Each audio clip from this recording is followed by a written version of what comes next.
Big Tugg posted an Instagram story of a comment that criticized him for making jokes about the Epstein files instead of using his platform to start a revolution. This is most likely bait, as it's an insane thing to say, and Tucker replied that revolution seems a bit presumptuous, don't you think?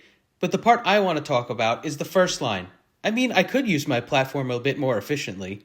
How am I going to mobilize the troops? For those of you who don't know, Big Tugg is a content creator known for his comedy, and I want to talk about comedy's role in the revolution. Because for a long time, I felt that the truth to power that comedy could tell would change the world, and it could change minds. But as I saw more of the world, it felt like comedy was either a pressure valve for the status quo or just another tool for extracting attention and money from an echo chamber. After all, comedy is subjective, and you can play to an audience. One particular piece of comedy I want to talk about is George Carlin's I Don't Vote monologue, and we will get back to Big Tugg eventually. On election day, I stay home.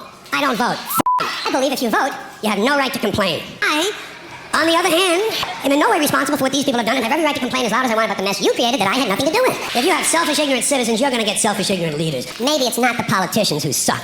The public sucks. Hope. But the conclusion to be like a pompous genius bystander who won't play your game is discouraging, toxic, and wrong. It's telling people that you can't fight City Hall because they're big and you're small. And the effect that this one bit had on me growing up was immense hopelessness. Because sure, you're in an echo chamber, but when you hear something that falls outside of your beliefs and you hear everyone echo it, you're inclined to consider it. Anthony Magnabosco has a small YouTube channel about street epistemology. Basically what he does is he challenges strangers' viewpoints simply by asking them to explain what they believe. This method does not change the world, and it in fact proves that you cannot change people's minds. But what you can do is be the pebble in their shoe that somewhere down the road they have to address. And when they do, it's a chance that they can change their own mind. Technology Connections is a YouTuber. We're getting to Tugg. Technology Connections is a YouTuber in the edutainment space with a platform comparable to Big Tugg. See? Technology Connections just released a video about renewable energy.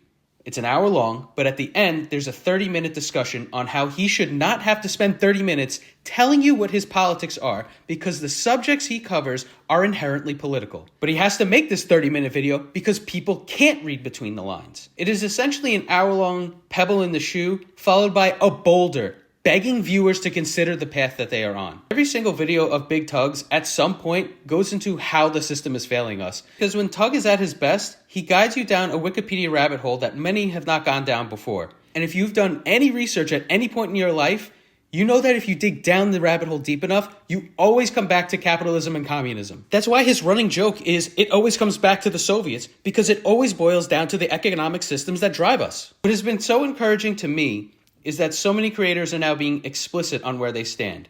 It's encouraging because I'm fed up with the way things are going.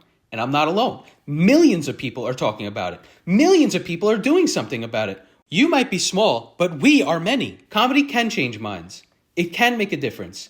And it might be an echo chamber at times, but if it's loud enough, it's gonna turn heads. You can be the pebble in someone's shoe. You can be the boulder in their path.